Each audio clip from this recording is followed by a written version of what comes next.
கம்யூனிஸ்டுகள் வைக்கின்ற குற்றங்கள் என்னவென்றால், அவர்களுடைய ஆதங்கத்தை நாங்கள் புரிந்து கொள்கிறோம். அவர்கள் வைக்கக்கூடிய குற்றங்கள் என்னவென்றால், காக்ரோச் அமைப்பு, மாணவர் அமைப்பு, இளைஞர் அமைப்புகள் எல்லாம் போராட்டத்திலே ஈடுபடுவதற்கு எதிராக ஒரு சுற்றறிக்கை கல்லூரிகளுக்கு அனுப்பப்பட்டது. இது ஒரு தவறான செயல் என்பதை அனைவருமே ஒற்றுக்கொள்கிறோம், தாவேகா உட்பட.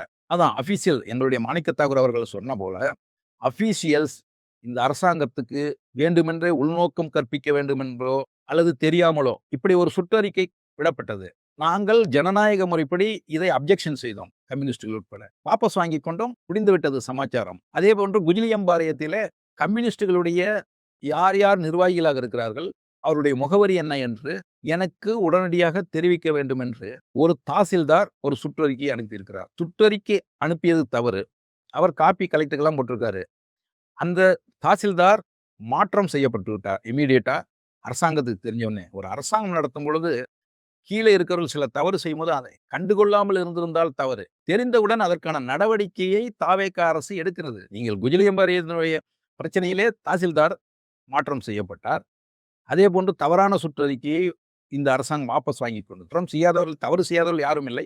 தவறு செய்ததை திருத்திக் கொள்ளக்கூடிய மனப்பான்மையுடைய அரசாங்கம் தான் இந்த அரசாங்கம். இன்னொன்றை நான் கம்யூனிஸ்ட் தலைவர் அவர்களுக்கு சொல்லிக் கொள்ள விரும்புவது என்றால், இது அபிஷியலா பண்ணிட்டாங்க.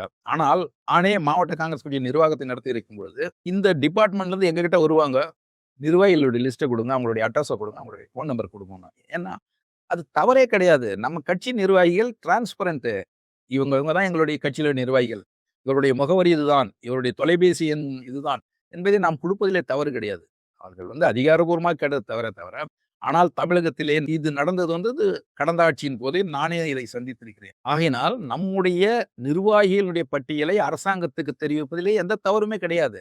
ஏனென்றால் இன்னைக்கு நம்முடைய கட்சியினுடைய உறுப்பினர்கள், கட்சியுடைய நடவடிக்கைகள் அத்தனையுமே எலெக்ஷன் கமிஷன் ஆஃப் இந்தியாவுக்கு தெரிவிக்கிறோம்ல. கட்சியினுடைய தேர்தல் முறைகள் எப்பப்ப நடத்தினா என்னென்ன பண்ணும் நம்முடைய நிர்வாகின்றது தேர்தல் கமிஷன் கொடுக்குறோம்ல. அப்படி இருக்கும் பொழுது நம்முடைய நிர்வாகிகள் லிஸ்ட் நம்ம அவங்களுக்கு கொடுக்கறதுல எந்த விதமான தவறுகளும் கிடையாது. கேட்டது வேணா ஒரு குறிப்பிட்ட இயக்கத்துக்காக கேட்ட தவறா இருக்கலாமே தவிர, பட் நம்முடைய நிர்வாகிகளை அவங்களுக்கு கொடுக்கறது கரெக்ட் தான்.